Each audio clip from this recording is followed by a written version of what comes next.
Good news of the day. Jesus Christ died for our sins and he has given you eternal life. He loves you infinitely and he wants you to join him in eternal life in heaven with the Father and the Holy Spirit. You're valuable and important to him and you have great worth in his eyes. If you're struggling or going through something difficult, you're going to get through it. You're strong. Jesus loves you and he is with you. He is ready to be accepted into your heart at any time. Ask for forgiveness for your sins and accept Jesus Christ as your Savior, and you will be saved. Please know how loved and special you are and how you're an irreplaceable child of God. Stay strong and take care of yourself.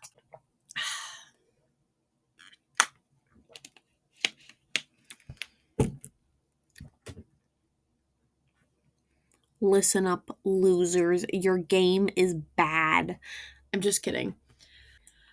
Today, we're going to be reviewing the Genshin Summer Event, and I don't even want to do this that much because it just wasn't that interesting and it wasn't good. Genshin stuff has really just gone downhill.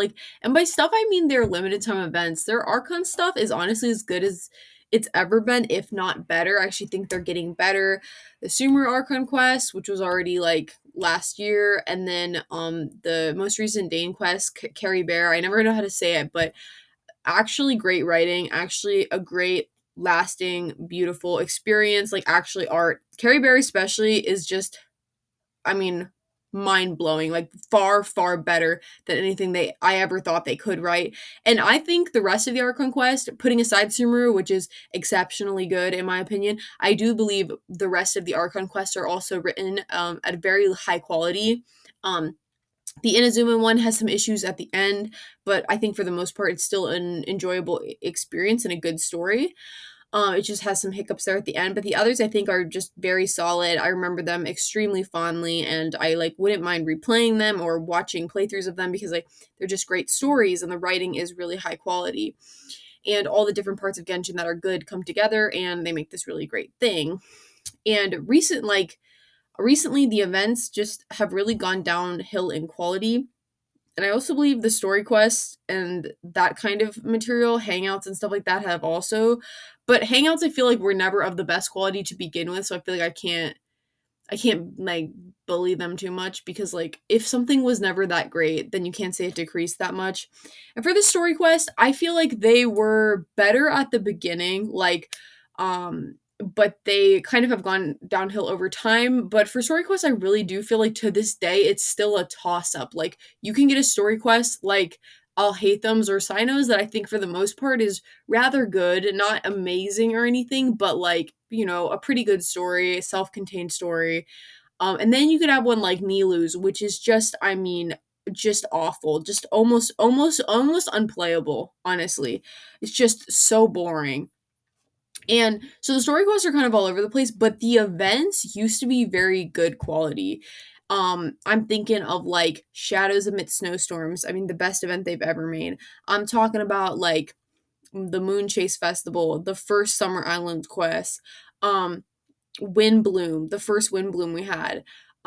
They were just very freaking Unreconciled Stars, the first playable event with story they ever did. I mean, these are just great stories that hold up to this day. And recently the events have just not been very good. And when they are they're a lot of the time they're okay. They're either just complete failures in terms of writing or they're just okay. And I'm talking about specifically the writing because what's happening nowadays is the background artists or the people, and that's not what they're called, the developers who make the environments for these events, they always look stunning. The mini games are fun for the most part. There's stuff to explore, there's new locations that are beautiful and stuff. But and that's all good, and the music's always great. Genshin always has amazing soundtrack. But if the story is the linchpin, if the story isn't good, the rest of the stuff is just windows dressing. It's just the cake is rotten, but all the frosting and decoration look amazing. It's well, that's great, but the cake is still rotten. Now of course if you enjoy Genshin in a different way, for example, if you were someone who never cared about the story and you don't care about the story to this day and you just like running around in the pretty lands, then I suppose it's reverse for you. It's the cake is still good, but the frosting is gone sour or whatever, but you don't care. that's fine. And also, if you like all the current stuff and you're just like simping for it so hard, like, okay, like, that's great. Like, I'm not here to be like, don't have fun with whatever you like. I like some stuff that's of questionable quality. It's like, that's fine. It's just my opinion. That's all it is. But in my opinion, I don't think it's been very good. Like, it's just these stories we're getting, they're either just a hot mess, and I'm thinking specifically of Windbloom 2.0 with like, which it's like 2.0 sounds like it's supposed to be an improvement, but it was a far regression, like with Kale and Sucrose, and then the Introduction Championship. In terms of the writing, those quests were just a mess. Windbloom didn't have any conflict, it didn't have any character arcs that were followed through properly. And then the Introduction Championship was just a mess writing wise. There was no emotional core to the story. It was very messy. There was too many it was a lot going on.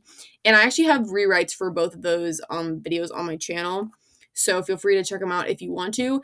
And then for the most recent card snatching event, the card snatcher Yu-Gi-Oh fucking event with TCG, and then this Summer Quest, I feel like they're in the same camp. It's not as if the writing was awful or that I if you didn't notice, I didn't make rewrites on either of these events. That's because I feel like there's not much to rewrite without just making a new story or extremely altering it. And the point of a rewrite isn't to do that. It's to take what's already there and fix it. And because you're trying to show how it could have been done. It could have been done much better with your own personal take and stuff like that. And it's basically a fan fiction is what it is. But with the purpose of like critiquing and talking about the writing issues and stuff like that.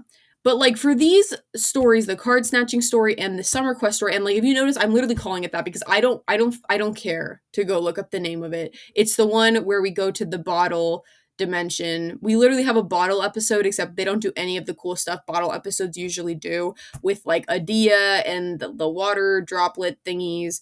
I don't care about the name of it. And like that was my problem. It's like the story itself isn't terrible. It's just a waste. Like it's just not like it doesn't leave any impact. It could because it's so like surface level and it's like I was talking to like my brother and stuff and I was like they're just pure fluff with nothing underneath. But like it's okay to have a light-started story, but you need to have like heart within it. Like stronger core emotions and ideas. And like I also feel like in the past, even when we did happier, fluffier events, there was something of substance to them. For example, like we have a whole festival in Inazuma about light novels and stuff. And it's like that's a very fluffy idea. But like then they put in this really compelling stuff about this mystery. And we learn about like Scaramouche's backstory and pieces of it that are never revealed anywhere else in the game and how that affected Kazuha's family. And like that's all really compelling stuff. And like I think back to the Moon Chase Festival, which I thought was very good, even though once again it's mostly a fluffy event, but it had like good character work in it, but also we found out something new about the world. We find out at the end of that Guoba is like this stove god. And one, it was very funny, but also like it felt weightier because of that. They added this level of importance to it. And it was a small thing, but it was enough. Like it was enough to make the event not feel like a waste of time. And like I was telling my brother, like between this summer event and the card snatching event, which I feel like have the same issues, it's like the way I describe them is they feel like story for children. They feel like children's stories. Like literally the card snatcher, that could be an episode of Paw Patrol's plot. Like I am not joking. Like, and it is so juvenile. Like we're literally like someone is trying to steal card backs. Who the fuck cares? Who cares about that? Like it's so stupid. Like, and like for the summer event too, like it feels like an episode of a children's show. Like there's no stakes, there's no danger, there's no difficult ideas being talked about, there's no deep emotions, there's no character arcs, there's nothing moving or intriguing or thought-provoking or deep or anything. Like it doesn't make you engage with it at all, period. It's literally like what you see is what you get. I mean, it's like and it's like you could say like, oh, stuff for children can be really good. Well, of course it can be, but there's also like I don't know if you've ever seen an episode of Paw Patrol, but like I have, so that's why I'm bringing it up. Paw Patrol is a perfectly fine show for its target demographic, which is like, I don't know, literally 3 to like 7-year-olds or something like that. But if you're an adult, you can watch an episode of Paw Patrol and there's a clear, conflict and resolution. So, you're not like, oh my gosh, that was the worst thing I've ever seen. But there's nothing deeper for you to latch onto or to remember it by, because it's so shallow, it's so surface level, like what you see is what you get, and that's absolutely perfectly fine for children, for children, because they're not able to understand like deeper ideas or like deeper character work, because why would they're freaking kids. But like Genshin is rated teen, so I would at least expect the storytelling quality to be of stories for teens at least. And not to mention there's tons of adult fans of Genshin as well, which I myself am. And like I feel like the stories just used to be more mature. Like even if they were something lighter, there was something in them to elevate them and make you think about the world and the characters and like what those meant and what they meant to you and what they said about the world. Like I think about the first summer quest, which is by far, like by leagues and bounds, it's not even a competition, is like the best summer quest we've ever had in terms of story. And like at the end, there is no bigger villain or conflict. The Dodo King, which is obvious to almost anyone with a brain from the start, is there's no villain. It's just made up. I mean, you don't like, I assume most people don't assume it's made up by Alice at the beginning, but like there's no villain. But like it felt worthwhile still because they really took time with the characters. Like, first of all, there was an intriguing mystery to solve because even though, like, yeah, I didn't assume the Dodo King was like a real thing, like the team all interacts with each other and tries to solve this mystery, and different characters get added into the story at different times and stuff like that. And like also like they're just allowed to be like real people. Like Diluc and Kaya have moments to like talk about their childhood or reflect on their childhood, which is now long gone, and their relationship is much more estranged. But like being in this summer together like brings those memories to the surface.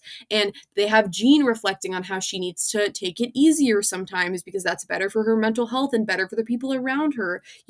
We have Albedo who's able to like reflect on things. Like not everyone who came to the islands had this deep or profound character arc. In fact, none of them have a character arc at all. But it just felt more mature, more thoughtful. And in this summer quest, it's like nobody is allowed to do that. No one is actually allowed to be a character except their most basic qualities. Like Ula is kind of a tsundere-ish character from a noble background, and she wants to like make her family's name better or like not have her family hurt people anymore. That's all you get. Kaya is this, suave knight, swashbuckling kind of charmer type. That's all he is. Klee doesn't count. She's just a kid. She's not deep. So like Klee's just Klee. Kokomi is this, Watatsumi Priest Island lady, and she's like rules an entire kingdom, and she may even have this really interesting destiny of being like possibly a bishop or something like that. I don't really know too much about that, but like her constellation is literally Sleeping Dragon, so like that raises some red flags. And there's like these prophecies from Enkonomiya talking about the Dragon Deep Lord coming back, being reborn. So like there's a lot of potential for story there. They just don't do anything with it. Kale is there. She doesn't do shit. Why is Kale there? She doesn't do anything. Like, I feel like I'm kind of like ranting, but the point is like no one, and like this was another thing that just really bothered me. Okay, if we're just having a quest where everyone is just bumming around and there's no serious stakes or conflict or intrigue or mystery or action or threat, which would be my preferred. I would prefer all of those things to be true. If we are just going to do a story where they all bum around and hang out together and have a bottle episode usually refers to a bunch of characters that sometimes hang out, but usually it's characters that don't know each other as well. They get stuck in a certain location. I feel like the most used stereotype is like a deserted island. And they're stuck there and they're forced to interact in ways they normally wouldn't, and it's just like kind of a fun episode, and then at the end they get out of the bottle or the island or wherever they are, and then they return back to the main plot. But like one thing that infuriated me, or like not infuriated me, I'm not, well, now I'm kind of pissed, but like at the time I wasn't raging, but I thought it was like, what a waste. They bring a pretty unique collection of characters, okay? Ula, Kaya, Kale, Kokumi, and Klee, okay? So Klee and Kaya know each other, so they're allowed to interact. And Kale and Ula know each other, so they're allowed to interact. No one else is allowed to interact. Like I was like, oh my gosh, Kokomi and Kaya, that could be so interesting to see them like interact. And like he's like this really charming guy who's always like got something like with his silver tongue to say, and she's this more like reserved, like brainiac type of strategist woman, or whatever the fuck Kokomi's personality is. Like that could be so interesting. And like we get this, like, no, they barely speak. Everyone speaks. When they speak to each other, it's so like formal and stale, and like everyone's just like, oh, nice to meet you. It's like so like normal. I don't know how to explain it. And like I feel like what's the point? Like what's the point of bringing all these colorful characters together if like they don't actually get allowed to like interact with each other? And like Kale and Kaya meeting for the first time in a long time. I thought we would see like Kaya teasing her some, or Kale acting weird around him because, you know, he literally tried to kill her once, or like it was, they have a lot of weird history, and they both know weird shit about each other. Like she knows that the mask he puts on, yeah, that ain't all there is to Kaya. She knows he's got a darker side. And then also he knows the same thing. Like the little like forest ranger girl, he fucking knows she's killed people. He knows. And like that could be so interesting, but like they never, I honestly don't think they even exchange words. Like they definitely do like once or twice, but like nothing of their characters come through. And it's like, what is the point? Like, why have all these fun characters come together if like you're not even gonna let them bounce off each other and have interesting relationships and interactions? It's like, do the writers not understand their own characters? And like I get it that like some of the Genshin characters are rather bland and not that deep, but it's like that's their problem. It's not our problem. And there are characters that are deep. They just don't fucking do anything with them. It's just a waste. So that's what I mean when I say like the story is like narratively, structurally fine. There's no like huge, which I will get to some nitpicks in a little bit, but like, or just not nitpicks, even just questions I have, but like, I don't think there's any huge plot holes or things that just don't make the story make sense. And like, it's like, there's nothing like that, but it's just like, why are we writing these stories, and like why are we being subjected to them that are like so juvenile, so shallow, so surface level? Like they just feel like they're for children, and it's like, I'm not a child. Like stop.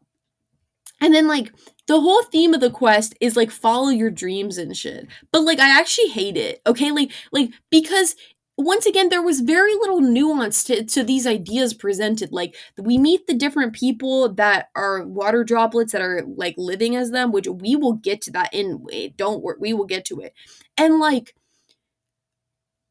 they're all just like living their dreams, and Adia's like, I hope they live their dreams even if it's hard in the real world. Like, okay, that's a nice sentiment, but like that's like not how the real world works. Like, don't get me wrong, it's amazing when you follow your dreams, and like you know, you should be encouraged to follow your dreams, but like realistically not everyone's going to follow their dreams. And like just being like the message was dreams and like everyone should follow their dreams, it's fucking dumb. It's like because that's a good message. I actually obviously agree with their message, who's like people shouldn't follow their dreams. That's weird. But like there's no deeper heart to it. It's just a shallow sentiment. There's nothing deeper. We didn't even learn anything about Adia. Like we learned by the end of the quest she's like a mini Oceanade who was exiled from her homeland. Well, that could have been a great opportunity to like share lore about Fontaine, about the world. Like why did they get exiled? Like how did that affect Adia? Is she traumatized from that?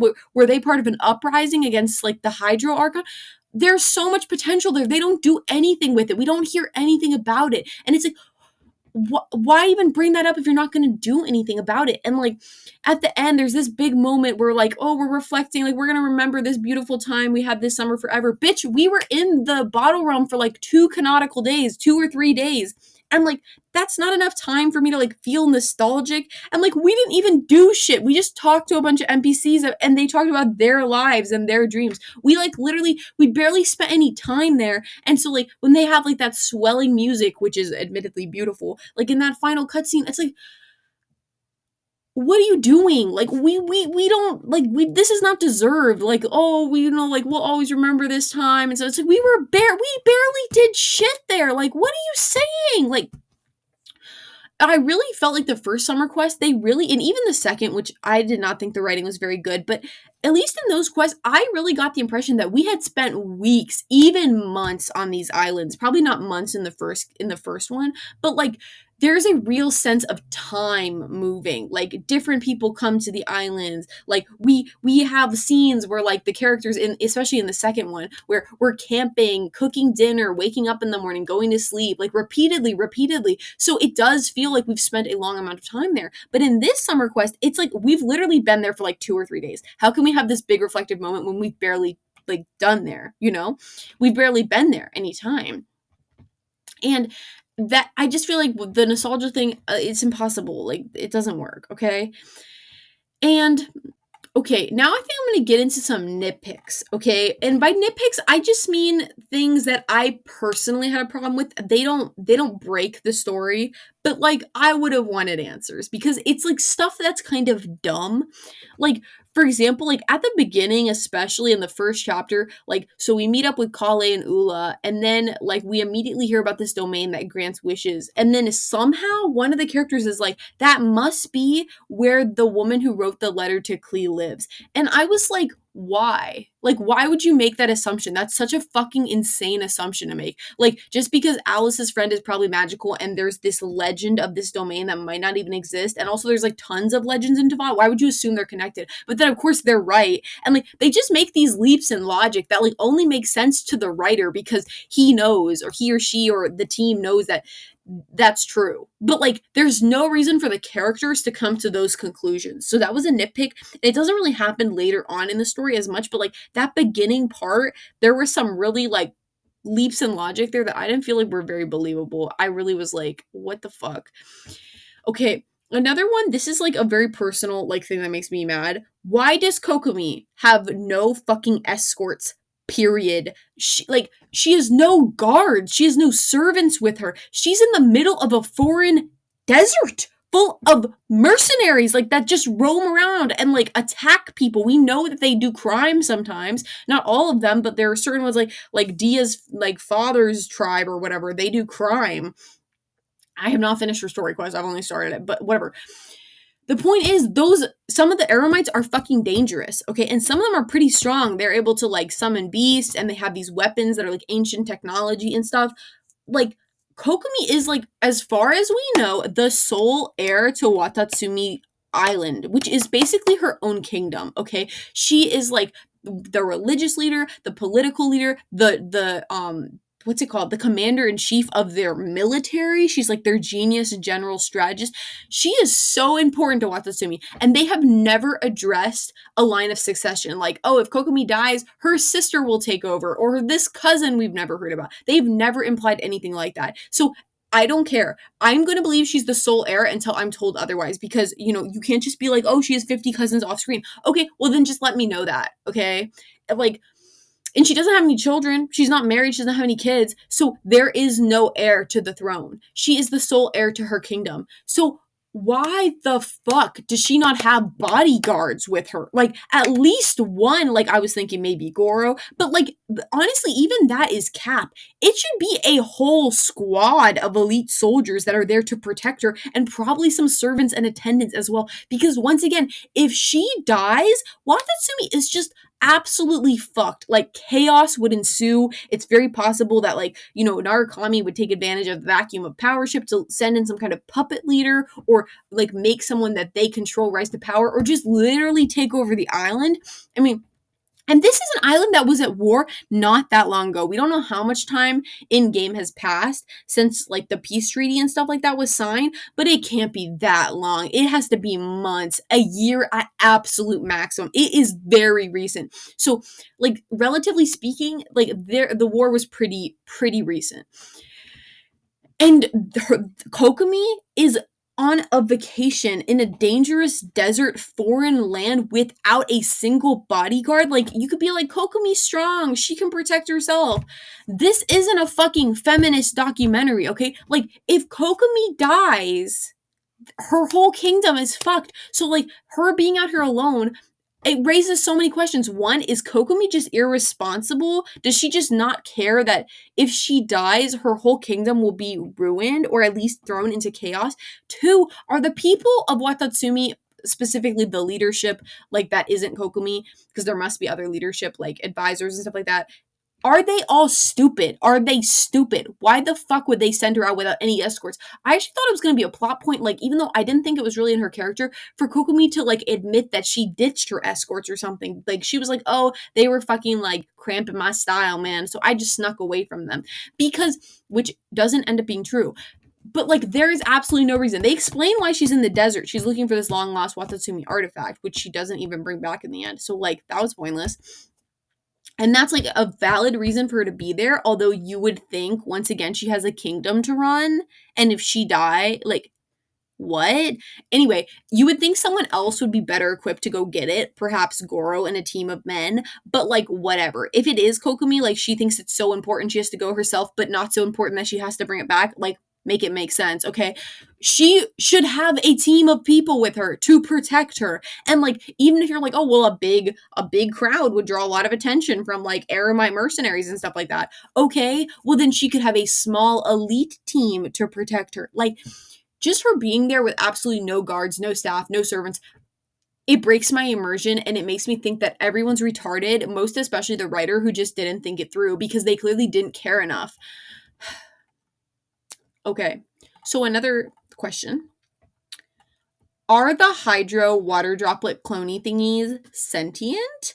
Like, I'm talking about the three brothers, the woman who's running a fair, and then the man who is he's a playwright, okay? So we get a reveal at the end of the quest, which is not the reveal I thought was going to happen. No, their solution raises way more questions. They're basically these water droplet clone things of the people that actually came there and then left and they asked Adia to, like, give them life or intelligence, I don't know, so that they could live on their dreams in the bottle.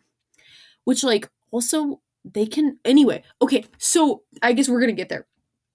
They appear very sentient. Like, the brothers have these deep relationships with each other. They're capable of independent thought, emotional reflection. The one girl in the fair is like really into, like, or she's very, I don't even know, she's almost like depressed. I don't fucking know. The point is, they're very clearly, like, there's nothing to imply they aren't sentient. So, like, so many moral questions arise from this. Like, it is so many. Adia making these sentient beings, can they leave the bottle? Because if they can't, that's horrifying. She just created these sentient beings that can never leave. Do they not ever have the desire to leave? Will they never come to that point? Are they stuck in some kind of time loop? Because, like, all of these are morally questionable decisions, if not just bad. Like, if they're sentient, what's happening? Like this is so weird. If they're not sentient, they're shown to be pretty sentient. Like, Adia never says, oh, they're not as intelligent as people, or they don't think past their dreams, because in the bottle specifically, because that's the way I made them.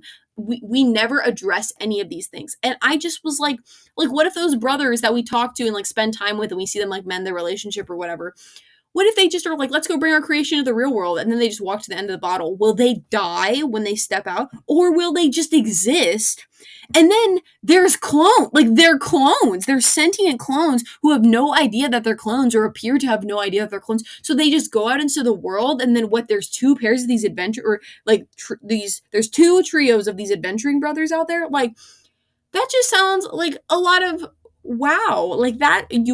And, like, the author didn't have to make this decision, but they did, and they didn't explain it. And, like, you can't just do shit like that. Like, if you make something like that, you have to fully think it through. You have to, like, care about your own idea. Like, because you can't expect the audience to not think about it. That's so lame. It's such a lame excuse to be like, oh, the audience is thinking too much about it. No, you didn't think too much about it. It's, my gosh, I need to take it. Like, my blood pressure is skyrocketing. All right, let's just, there's nothing more to say about that, except it's not explained well. There's a lot of moral questions. I feel bad for those creatures that were literally just made with, like, out any thought, apparently. And I don't know if they're stuck in that bottle forever. I don't know. Moving on to, like, this quest's biggest sin. I'm just kidding. The biggest sin is that it's boring and uninspired. But like, we can rant about that again in a second. But like, talking about things that just aren't addressed, or like I have questions. This is more of like, well, kind of. It's like a question, but also a wasted opportunity. So like, we can combine it. In the play that the water droplet clone man director from Fontaine makes us do, even though we don't, well, we're the stagehand, I guess. The play, in my opinion, is a pretty parallel to Conria. Like, there's this kingdom, they don't have any light, the prince has to go get them light. Like, the parallels are there. I haven't like watched it again since then because like I don't fucking care about this quest. But like, when I thought about it, I thought Conria. This is very clear. They even have Kaya playing the bandit who is like the prince or the one that will save his kingdom. Kaya is like, we all know what Kaya is. And they don't do anything with it. Like, that's my problem, is like, they have this super interesting setup. They have Kaya literally playing the character that saves his people. They have this kingdom that needs light and stuff. And Conria is like an underground civilization. And the Abyss Order is obviously like darkness and stuff like that. And they don't do anything. Like, it's right there. They literally did it themselves. And like for example, Kaya has no thoughts about that. Like, he literally like was just, pressured into playing this role that probably is pretty freaking uncomfortable for him, right? Because like, there's no way he isn't thinking about Conria and the Abyss Order and his heritage and what that all means and what his destiny is supposed to be. And if he wants his destiny, if he hates his destiny, if he just wants to be left alone. And like, there's so many interesting emotions and conclusions and foreshadowing that we could pull out of this. And no, Kaya has nothing to say about this. Absolutely no thoughts to share. Zippo. None. And it's like, it was such an easy thing to do. Like, just anything to give this quest some level of like depth or introspection. And I thought it was literally right there in front of them. There's this scene where characters are giving their opinion on the play to the playwright, and I expected Kaya to come out, and he's clearly a little like rattled or upset. Of course, he's Kaya, so he's good at putting on a mask, but if you look closely, he looks a little uncomfortable, or maybe just like he's like, haha, he's just kind of like, whatever. He's trying not to think about it. And then the playwright could ask him, oh, Kaya, what did you think of the play? And then boom, we could have a line. No matter what, however Kaya responded, we would get to know something new about his character. We would get some foreshadowing of what's to come. Like, anything, even if he said something incredibly vague, like or simple, because he doesn't want to raise suspicion. He could just say, oh, I don't like it, or I do like it, or whatever. But like, it could be clear that he either doesn't, or maybe he does, and that's even like, oh wow, like, oh, he really likes that idea. And like, there's just so many, like, such richness, and it's like, they create the opportunity themselves and then they do not take it. It was the same thing when they made I'll Hate Them become the chief ruling scribe guy, the head sage. That's what they are, I think. The head chief, something like.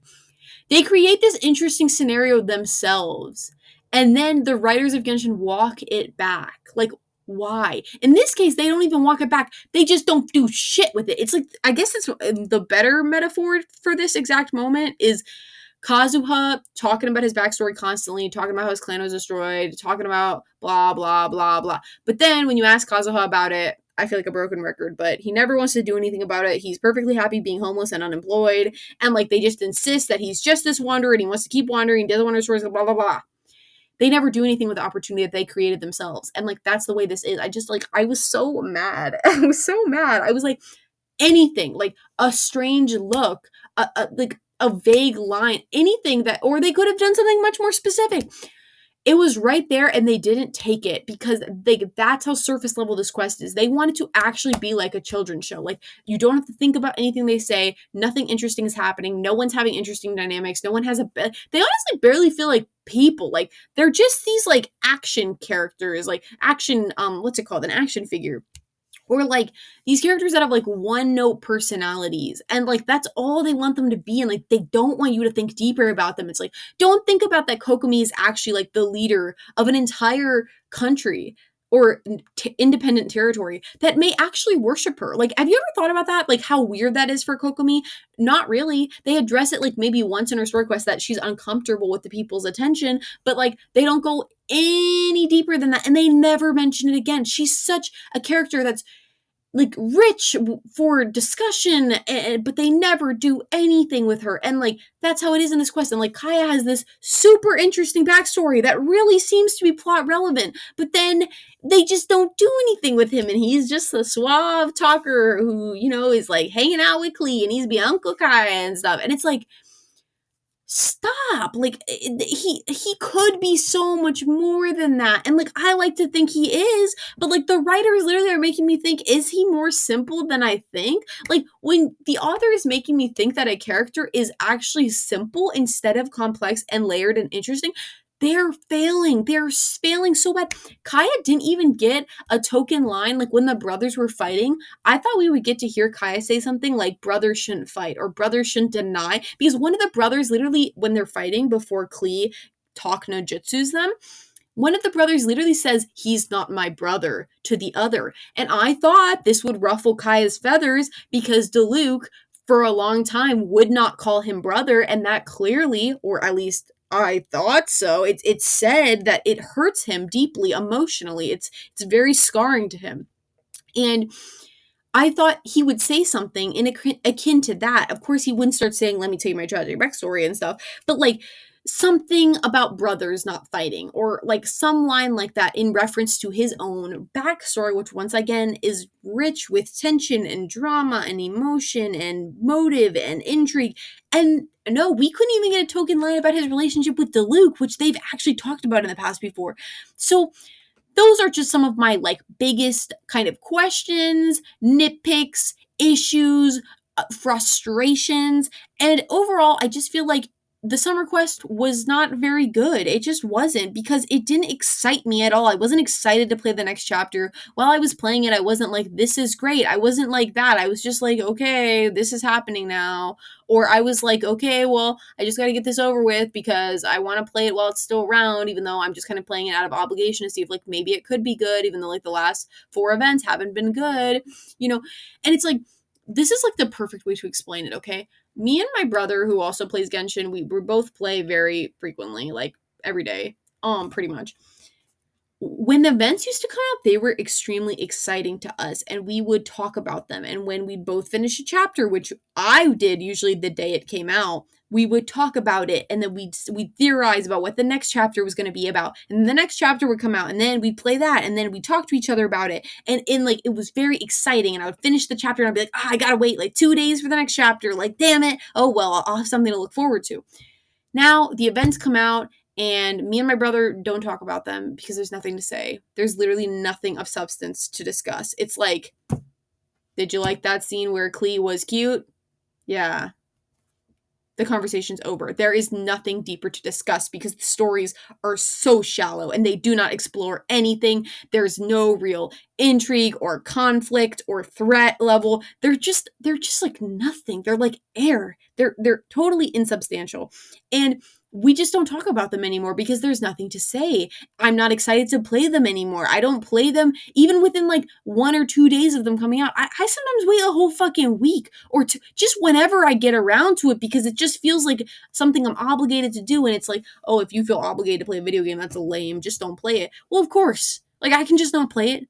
I know that. But I've just had good experiences with this game in the past, having stories that I remember very, very fondly, and I know the writers have it in them to write good stories. I just don't know why they don't anymore. My theory is that they're just too pressed for time. They don't have time to make it good because they're pumping them out every patch now when they used to do them every other patch, if that, because writing a story takes time and care and rewrites. And it's like, if they don't have time for that, then of course the stories are going to come out shitty. And like, so I know this was kind of a lot. Like, we kind of ranted about Genshin events in general and stuff like that. But in general, my review of the story quest for the summer, it was not a story quest, it was an event quest. I'm sorry, it's like 4 a.m. when I'm recording this, so excuse me. But like, it's just not good. It's not good, and the events have not been good for quite some time. It's gotten to the point where like my faith in the writers is so low that me and my brother legitimately made a bingo board, a bingo board for the summer event full of predictions, and none of the predictions were positive. The predictions were like, it will have no conflict. It will just be boring fluff. Like, we made a negative bingo board, prediction board, for this fucking event. Because the first time there was a bad event, I was like, whatever. It happens sometimes. Not every story right can be brilliant. The second time it happened, you're like, okay, that's very strange. I thought these used to be good. The third time, the fourth time, my faith in their writing abilities has been shattered. Honestly, possibly past the point of no return, because gaining trust when you're a blank slate is super easy. Gaining back trust that you violated is way harder. It's gotten so bad that I honestly am not sure the Fontaine quest will actually be good. When I said in the past, every single Archon quest they've ever written has been good. The Inazuma one had some writing problems at the end, but I still think overall it was a good story. But they have shattered my faith in them completely. I still hope that the Fontaine Archon quest is exceptionally good. I hope it's even better than Sumeru. I hope they go to even new heights. I remember it for a long time. I hope it's moving and beautiful and exciting and there's villains and I just hope it's amazing. But I no longer believe that it will be amazing because they have just shown me over and over again that the writing is no longer a priority to them and that that's just not something they're focusing on anymore. I don't know if they realize like how bad these stories actually are. And I don't know too many other people that play Genshin, but I did talk to a Genshin friend I have online, and she agreed with me that the events as of recent are not as good as the old events. And she even was so bored with the game, she was restarting it from the beginning and playing like from the beginning because she found that to be more fun. And so I do not think this is a problem that just me and my brother are having. I do think that this is an issue that a lot of people who care about Genshin's story agree with. Of course, if you're just a meta nerd, you just want to fight and get the big damage numbers, you don't care. If you're someone who just likes to look at the pretty colors and run around the big environments, you don't care. But for those people that are invested in the story, it's a big deal when every event you make is consistently bad. It's like when the events get announced, I'm not excited. When I play them, I don't enjoy them. And once again, okay, just quit, just stop. I'm still hopeful that they could be better. And also, Genshin, they pull every trick in the book, like, oh, you're gonna miss out, blah, blah, blah. But honestly, if they do keep being bad, at some point I will stop. I am only playing them right now because of my good grace, basically. It's because I remember those stories that they wrote in the past that really moved me and I really liked them. And so I'm willing to keep giving them chances to see if they can ever make me feel like that again. And it's just hard when they always violate that belief in them. I don't even have trust in them anymore, but it's just I believe they can be good and then they just suck and they suck. And I can't even recommend Genshin to friends anymore. I still do I literally say only play the Archon quests. The Archon quest and some story quests because the rest of the writing and the rest of the content just isn't that good. That's literally what I tell people. Because honestly, I think the Archon quest is very worthwhile. There are some story quests that are very good, and the rest of the writing is just not particularly good, and it's kind of a waste of time. Like in playing this summer quest, I don't feel like my life is better. I don't feel like I had a good experience. I feel like I watched an episode of Paw Patrol. And like I said at the beginning of this video, as an adult, when you watch an episode of Paw Patrol, are you offended? Are you disgusted? Do you feel like oh my gosh, that was the worst thing ever? No. But you don't really feel anything about it because it's just fluffy. It's just shallow. It's a kid show. But it's like, why is this kid show in my anime action adventure game that used to be really good? Like, I don't understand. Anyway, that was a lot. But now my thoughts are out of my body and I hope you enjoyed, and feel free to tell me what you thought of the summer quest in the comment section. If you loved it, once again, that's great. I'm not here to change your opinion. You believe what you want to believe. You like what you want to like. We all like different stuff. If you hated it, which same, tell me why. In general, are you excited for the Archon quest in Fontaine? Do you think it will be good? Do you think that the events going forward can ever be good again? I believe they can be good, but do I think they will be good? Not really. not unless they slow down on the amount that they're making. Because one of the reasons that like I still have hope for Fontaine, I feel like it might be misplaced at this point. That's how low my expectations have gotten, is because they have an entire year to polish the story of the Archon quest. Like they only release one a year. It's probably not exactly a year because they have to like like produce it and animate it and all this stuff, but it's got to be at least like maybe 6 months or a long time, okay? And so that's why I think they're so good. And so I think these story like event quests could be good again if they gave the writers more time and maybe listen to feedback, because I give them feedback every time I do one of their surveys, and I always say the story wasn't good and here's why, and I would like some actual plot and stakes and intrigue and danger, but like they're not listening. So that's it.